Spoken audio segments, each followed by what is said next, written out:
Keep your hands where I can see them. Please, I have my papers. These documents are not in order. A German soldier is pointing a rifle at a woman's chest.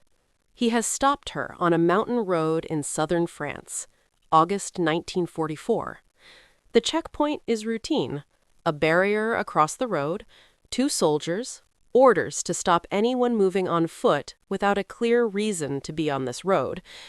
The woman arrived from a direction that does not make sense. Her papers are good. They are always good. And that is almost the problem, because papers that are too clean sometimes mean something worse than papers with errors. He tells her to raise her hands. She raises them. She is smiling. The soldier looks at her hands. He stops. Under each arm, held against her body by the angle of her raised arms, is a German stick grenade, the standard Wehrmacht model. Every soldier at this checkpoint knows it by weight, by shape, by the specific, absolute knowledge of what it does at close range. The pins are already pulled. The soldier understands what he is looking at with the part of the brain that processes mortal threat before the thinking mind can form a sentence. The grenades are armed. They are held in place by the pressure of her body. The moment she lowers her arms, the moment she is grabbed, pushed, shot, the grenades fall free. 4 seconds. She is still smiling. She tells him, in German, quietly, without raising her voice, that he has a choice. He can let her through, or everyone at this checkpoint dies. The soldier looks at the grenades. He looks at her face. He looks at the grenades again. He steps aside. She walks through, arms raised, still smiling, and she does not lower them until she has turned a corner, and the road behind her is empty. Then she lowers her arms. She reinserts the pins. She sits down on the edge of the road for a moment. Then she stands up. Then she continues. Nobody at that checkpoint ever reported what happened. They did not want anyone to know. Maria Krystyna Skarbek was born May 1st, 1908, in Warsaw, Poland. Her father was Count Jerzy Skarbek, Polish landed gentry, old blood, a name that carried weight in the specific social hierarchy of pre-war Poland. Her mother, Stefania Goldfeder, was the daughter of a prosperous Jewish banker. She grew up between 2 worlds. In the Poland of the early 20th century, those 2 worlds, the Catholic aristocracy and the Jewish bourgeoisie, were not easily combined. She moved between them with the fluency of someone who had learned, early and by necessity, that identity is contextual, that you become whoever the room requires without losing the thread of who you actually are, that the performance of belonging to a space is its own kind of intelligence. This is not a small skill. It is, in fact, the foundational skill of a spy. Not the technical proficiency, the codes, the weapons, the communications protocols. Those can be taught. The ability to inhabit a role so completely that the performance disappears and leaves only the person, that is built in childhood, in the specific experience of navigating between worlds that require different things from you. Krystyna Skarbek was practicing the essential technique of espionage before she knew what espionage was. Her father died in her 20s, leaving debt rather than estate. Her first marriage was brief. She worked, modeling, car sales, publicity, the kind of work available in Warsaw in the 1930s to a woman with her looks, her ease, her social fluency. She was good at everything and fulfilled by nothing. What fulfilled her were the mountains, the Tatra range on Poland's southern border with Slovakia and Hungary. She climbed. She skied with a recklessness that people who knew her described not as carelessness, but as precision, the recklessness of someone who had calculated the margin and was operating at its edge deliberately. She learned the high passes not as a tourist learns them, but as a practitioner, the routes that were passable in January, the approaches that German patrols did not use because the altitude and cold made them theoretically inhuman, the specific geography of terrain that could hide movement from everything below. She was storing this knowledge for a purpose she did not yet know she had. In 1938, she married Jerzy Gizicki, a writer and adventurer. They were in Kenya when Germany invaded Poland in September 1939. He tried to convince her to stay. She left anyway. She arrived in London in December 1939 and walked into the offices of British intelligence and offered her services. She was turned away. She came back the following week. And the week after. She laid out her qualifications with methodical precision. The Tatra knowledge, the mountain passes used as smuggling routes between occupied Poland and Hungary, the personal contacts in the Polish underground, fluency in Polish, French, German, and English, the specific capability to move people and information through high mountain terrain in winter conditions that defeated most human beings. On December 21st, 1939, she was accepted into what would become the Special Operations Executive, Britain's covert warfare organization, barely 3 months old, the organization that Churchill called the instrument for setting Europe ablaze. She was given a new name, Christine Granville. She was given a cyanide pill. She did not intend to use it. She was right not to intend to use it. What followed was 5 years of events that, if presented as fiction, would be rejected as implausible. She ran agents across the Tatra passes in winter, 11 crossings, carrying microfilm strapped to her body under her climbing clothes, sometimes carrying human beings, Allied servicemen who needed to get out of occupied Poland and had no other route. 8 hours minimum per crossing, at altitude, in temperatures that froze the equipment she carried, on routes that no German patrol attempted because no German patrol believed they were used.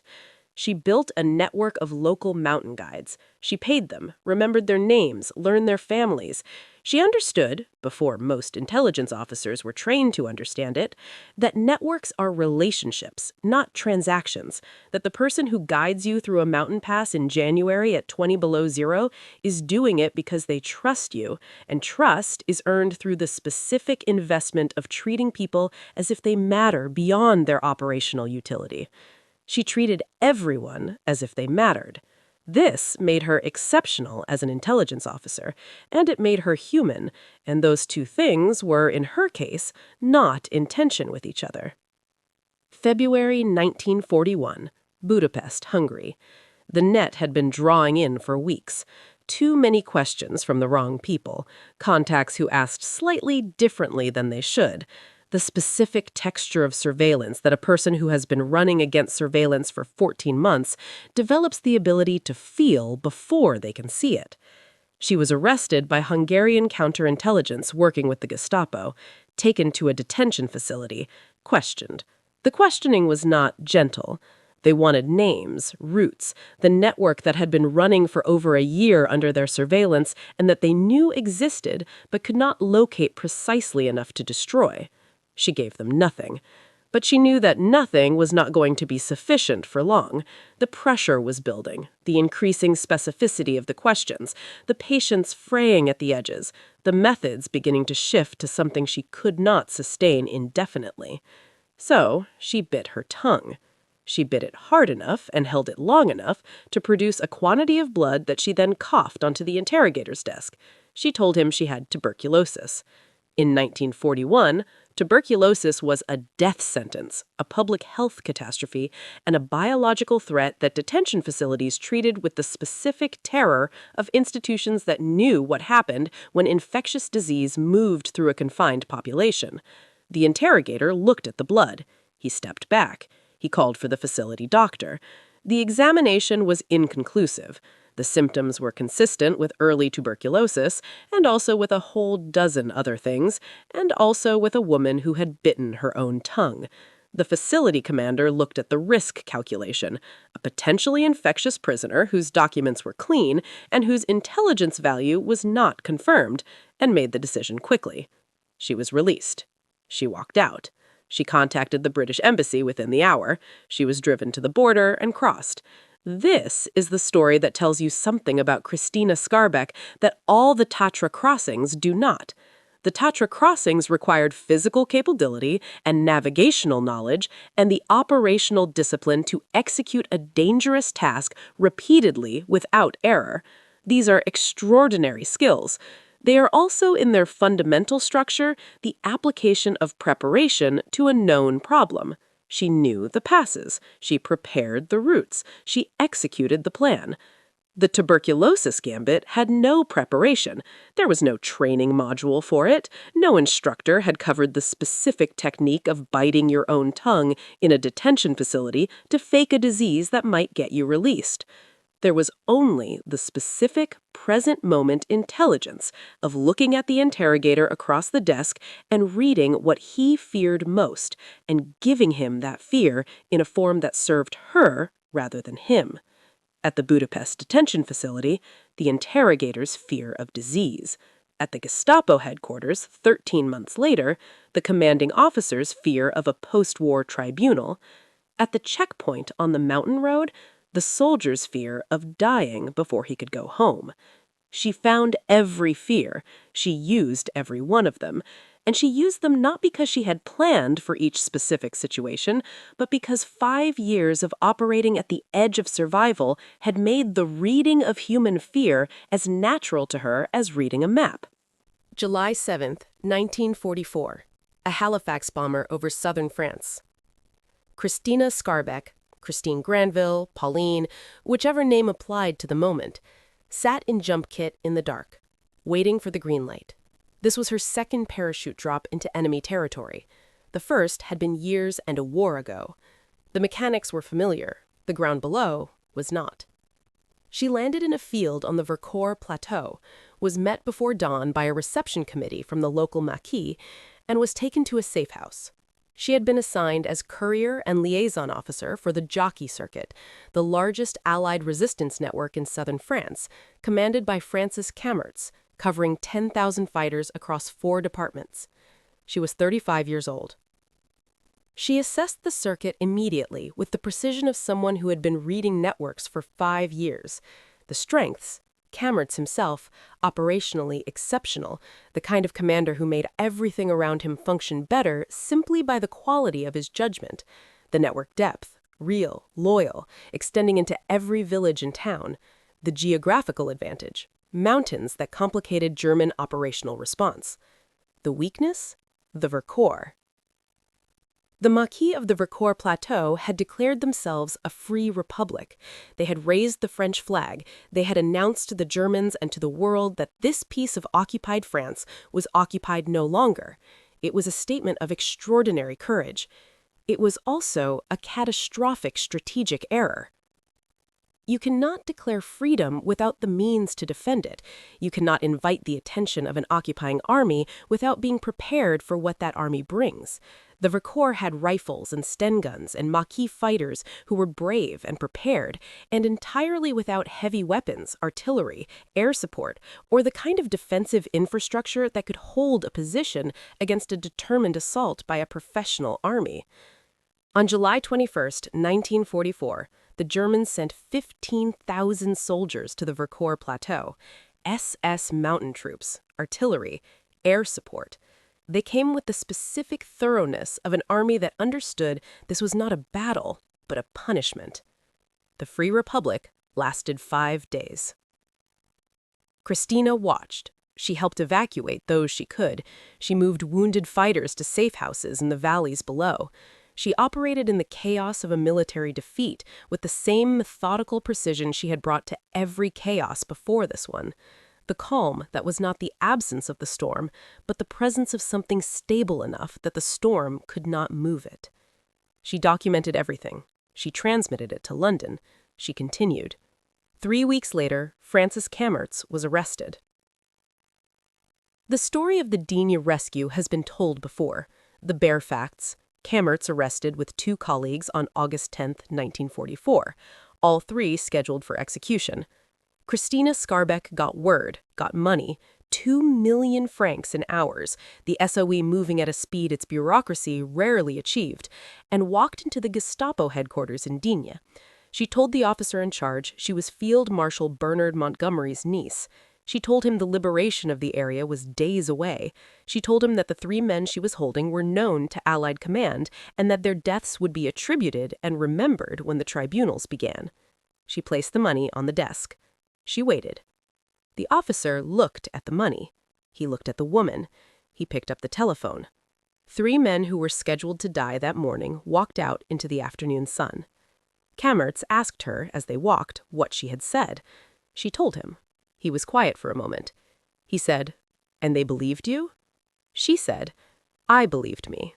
I think that was what they noticed. This exchange is documented. Kammertz repeated it for the rest of his life. It is the most precise description anyone ever gave of how Krystyna Skarbek worked. She did not perform conviction, she constructed it. She walked into that building having decided, somewhere on the 40-mile bicycle ride from where she had been when the news reached her, that she was Montgomery's niece, that the meeting was going to produce a specific outcome, and that the outcome was not in doubt. The Gestapo officer believed her because the only person in the room who was not uncertain was her. The liberation of southeastern France was moving fast in August 1944. Operation Dragoon, the Allied landings on the southern coast, had begun on August 15th. German units were retreating, repositioning, making the calculations that retreating armies make about where to stand and where to run. The front was everywhere and nowhere simultaneously. Roads that had been safely used last week were checkpoints today. Fields that had been empty were bivouac sites for German units falling back from the coast. Krystyna was still operating, still moving, still conducting the intelligence work and the liaison work and the coordination with resistance units that the jockey circuit needed in the critical weeks of the liberation. Still cycling, still walking, still moving through a landscape that was simultaneously liberating and, until the liberation was complete, just as dangerous as it had ever been. She was stopped at a checkpoint on a mountain road.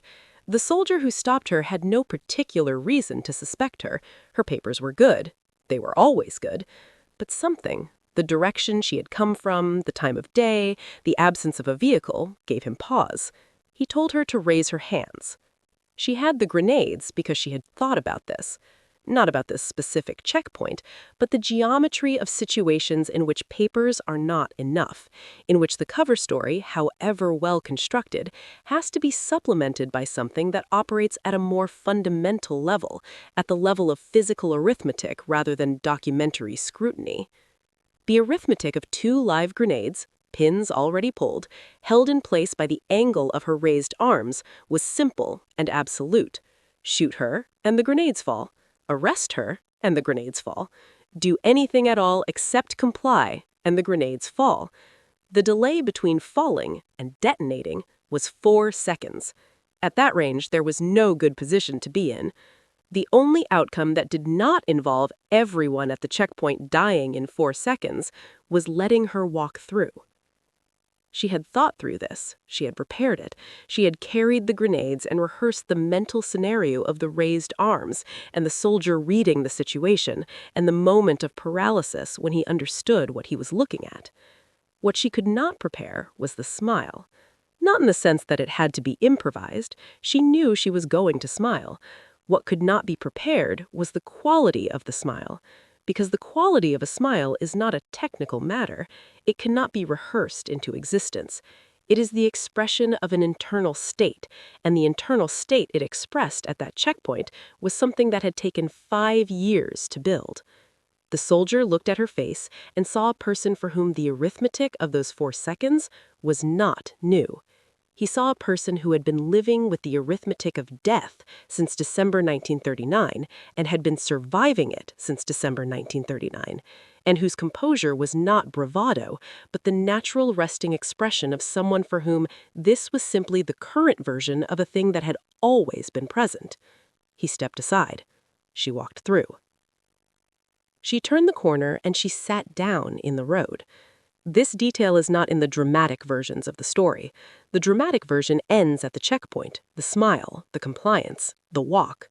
The dramatic version gives you the act and closes there because the act is extraordinary, and closing there preserves its quality. The sitting down is the part that is truer than the drama. She sat down because composure under that level of threat is not the absence of a physical stress response, it is the suppression of one. The heart that accelerated has to decelerate. The adrenaline that flooded has to metabolize. The body does what the body does, and it does it whether you are Krystyna Skarbek or anyone else. And the only difference is where the body is allowed to do it. At the checkpoint, it was not allowed to do it because the soldier was still visible and the composure was still operationally necessary. The moment she was around the corner and out of sight, she sat down. And then she stood up. This is the detail that tells you what courage actually costs and how it actually works. Not the grenade, not the smile, the standing up after the sitting down. The decision, made again, as it had been made every day for 5 years, to continue, to stand up from the road and walk towards the next thing, knowing that the next thing might require the same accounting, and that the accounting was always expensive, and that there was no version of this work in which the cost was not paid in full. She stood up. She continued down the road. The war ended in May 1945. The SOE was dissolved in January 1946. Krystyna Skarbek was handed an envelope with 3 months' wages and a letter thanking her for her service. No pension, no ongoing employment, no formal recognition commensurate with what she had done. She was 37 years old. She had been an intelligence operative for 6 years. Britain paid her off, and she worked in a hotel, and she died at 44 in a lobby, and her grave was unmarked, and her name was not widely known for decades. She is known now, not widely enough, not in proportion to what she did or what it cost her, or what the world owed her and did not pay, but known. There is something left to do. Here is what the grenade checkpoint actually teaches us about courage. Not the courage of the moment, not the smile, not the raised arms with the live grenades, but the deeper thing underneath it all. The bravest thing Krystyna Skarbek ever did was not at the checkpoint. It was in the hours before it, when she was alone, without an audience, without adrenaline, without the specific forcing function of a rifle.